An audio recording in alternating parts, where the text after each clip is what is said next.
Okay, for cold break, boys, you take one step back. Don't throw any punches on the back of the head. Protect yourselves at all times. Touch gloves. Good luck, lads. Well, we know that Tete is a terrific technical boxer and also that he's got power, but he's not been in the ring competitively since October last year. In that time, Casimero has had 3 knockout victories. His last 4 wins have all come by stoppage. He is a banger, and he is most definitely here thinking and believing that he can defeat this brilliant South African. Well, the obvious tactic is to get inside that beautiful long jab there of Tete, which is achievable, but the problem is then you have that uppercut to worry about. When we've seen that, how effective that can be in the past. He takes a little half a step back, Tete, and then whips that uppercut right through the middle. Tete had 1 win, which came in 11 seconds, the quickest ever in a world title fight. Well, it's not, I suspect that might never be broken. Casimero, who'll be known to British fans as the man who stopped Charlie Edwards in September 3 years ago in an IBF flyweight title defence.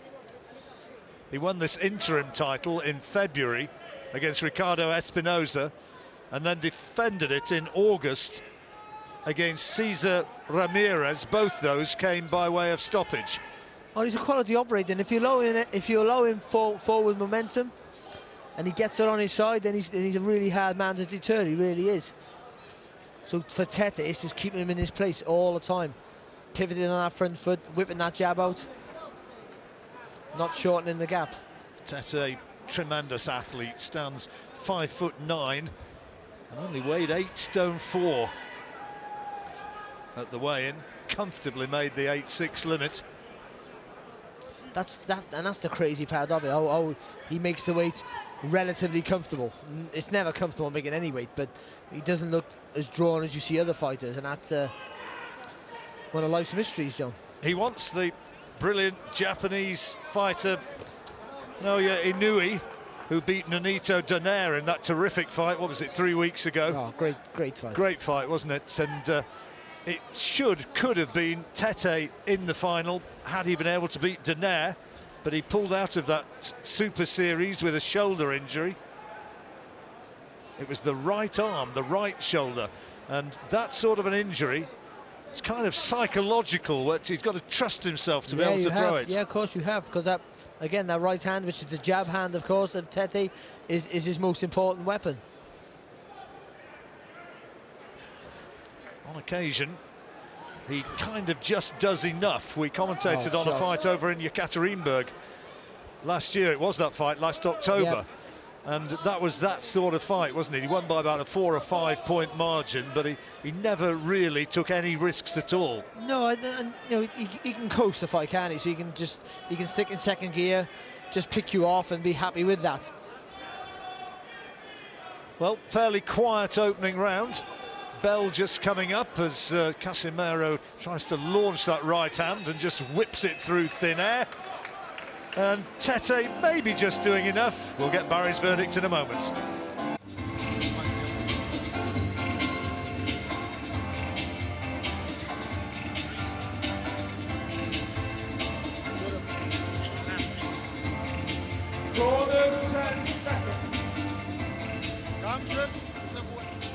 Seconds out, round 2.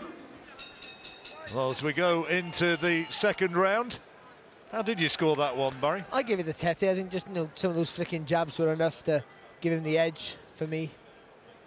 Casimero didn't really do enough, if anything, to be fair.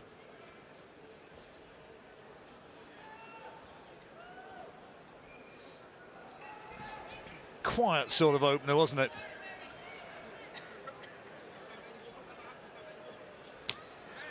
Test will come when Casimero lands one of those big punches, or when he fully commits to an attack. He's jumped into a few attacks, but I don't think he's been fully committed. And when he does that, if he can be effective, or if Tete can read it, and as we said earlier, whip that uppercut on the target. Casimero promoted by the legendary Manny Pacquiao.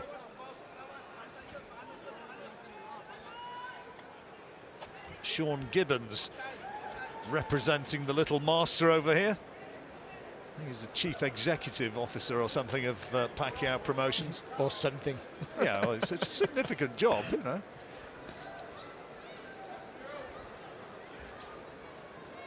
He introduced himself to me as that, and also as the president. So I'm not sure which it was.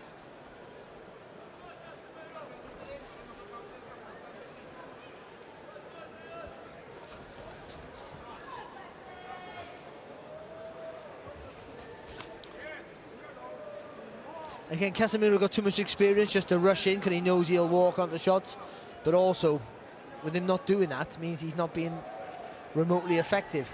And even though Tete's not doing enough, he should be doing a lot more with that right jab, to be fair. Tete just looks huge in comparison to Casimero. That's an advantage he always has over pretty much every fight that he's faced. Talked about moving up in weights, that might happen at some point. And I guess another option, talked about Inui, but Rigondeaux, Yeah. the Cuban, is fighting Liborio Solis for the regular WBA title. That's coming up in about 3 weeks, and Tete's talked about fighting Rigondeaux, or as he's correctly pronounced with the Spanish accent, Rigondeaux. And look, two absolute geniuses, but it could also be a stinker of a fight, because they might just both be looking at each other. Could be a chess match, daring couldn't it? each other to make the first move, yeah. Which this is a little bit at the moment. Yeah, it is. You know, and again, Casimero's trying to attack, but short little right hand there. I thought it was half a head as well.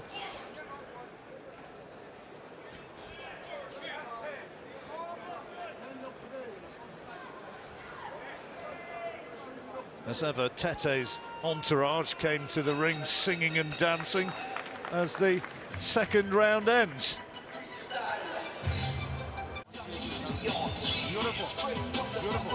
Welcome back to Birmingham. This is the WBO bantamweight title fight, and Zolani Tete, the taller man, that's where he goes in, and it looked as though there's a clash of heads there. No, I think it's a good... Well, it is actually, yeah. I thought it was a good right hand and half a head, but yeah, it was a full-blooded clash of heads, wasn't it? Second down, round 3. 2 rounds gone. How have you scored them both? Yeah, I give them both to Tete, but you know, he's only barely doing enough, John. I just think... Well, it's what we said, isn't it? I mean, Yeah, this is what he did against Mikhail Aloyan when he fought over in Yekaterinburg in Russia last October. Well, obviously, that's better there for Casimero. Doubling up on the jab. Well, I guess he thinks, you know, it's your move to close the gap, not mine. I'm the taller fighter with the longer reach. So I want to keep it long. You gotta try and bring it to me.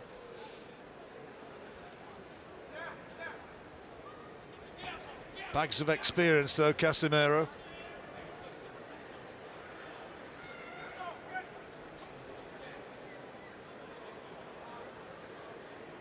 Got a record of 5 wins and 2 defeats in world title fights.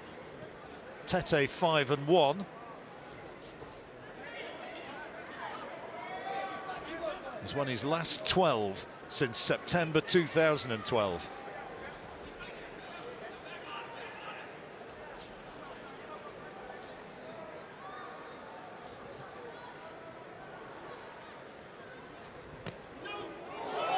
Oh, Casimero got him.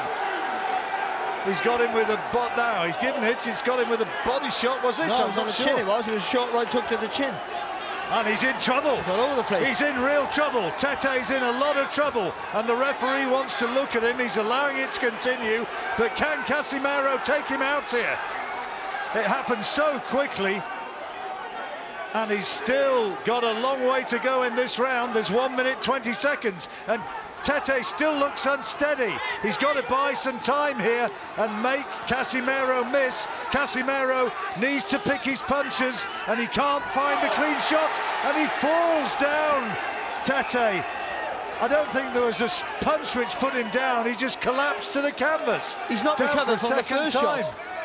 He's not recovered from the first knockdown. I'm sure of it. Referee asking, is he okay? Casimero wants to finish it right here, right now, and finish it he has.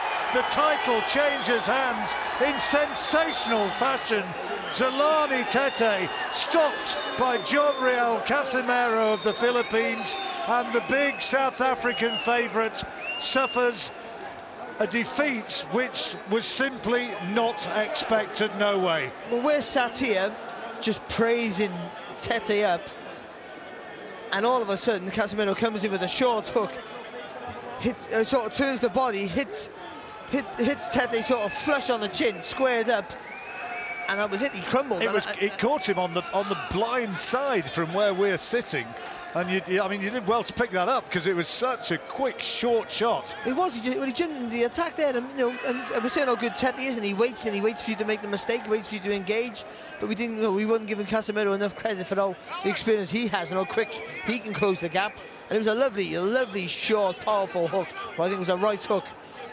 It's a minute or more, maybe 2 minutes now since that punch was landed. It's only just now that Tete's got back to his feet. He was really badly stunned by this. You're going to see it now here. Nothing's happening.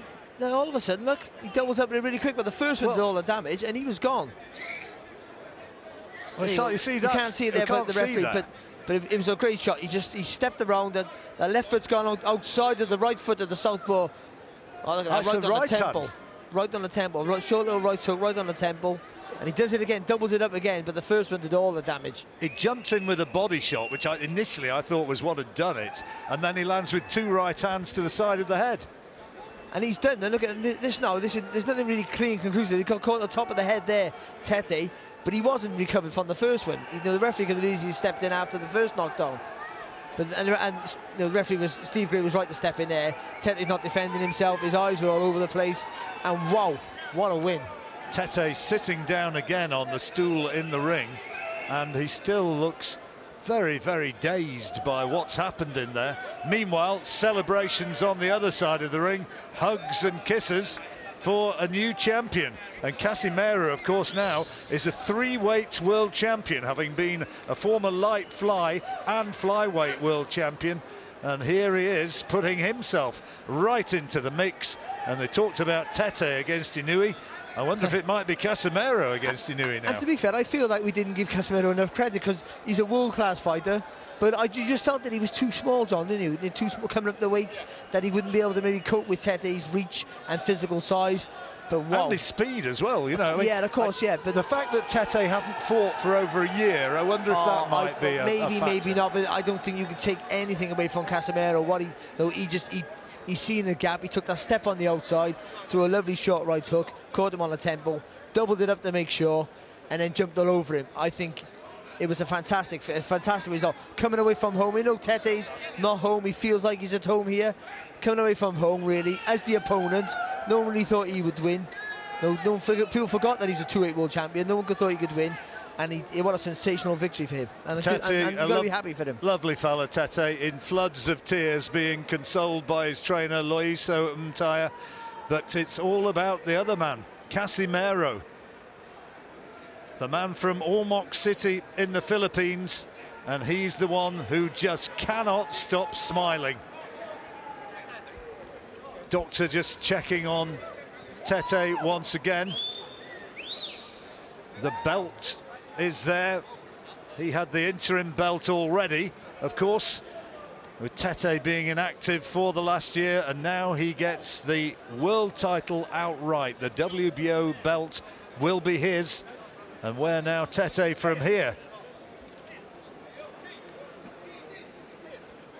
Loves the United Kingdom, Tete. He's loved being based over here. But it's going to be celebrations in the Philippines and celebration for the Pacquiao camp. Absolutely delighted by what their man has produced. Thomas Triber's up there waiting for an opportunity to confirm the results. And you talk about Tete, and he does love the UK, Tete. Casimero gotta love the UK. Cause he comes over and he gets come from behind wins every time. Well, not come from behind with Edwards, but Edwards thought it was Edwards' crowning glory, and he does a job on him, and he does a job on Tete.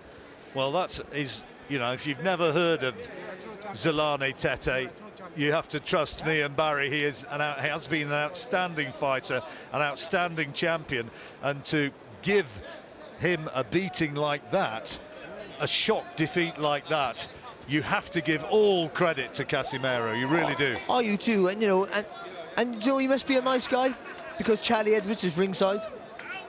He's travelled up to see him, so there must be something there. And so you got to give him. He ticks every box that you'd want from a champion. But what a win and what a statement he makes in a fantastic division. There is Charlie Edwards at ringside, enjoying the moment.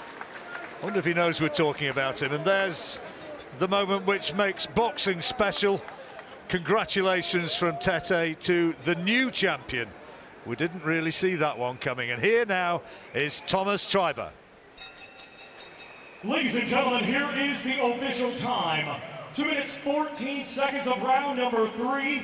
Our referee in charge, Steve Gray, waves it off. Therefore, your winner by way of technical knockout and new WBO bantamweight champion of the world, Jean-Riel Cuadro Alas Casimero.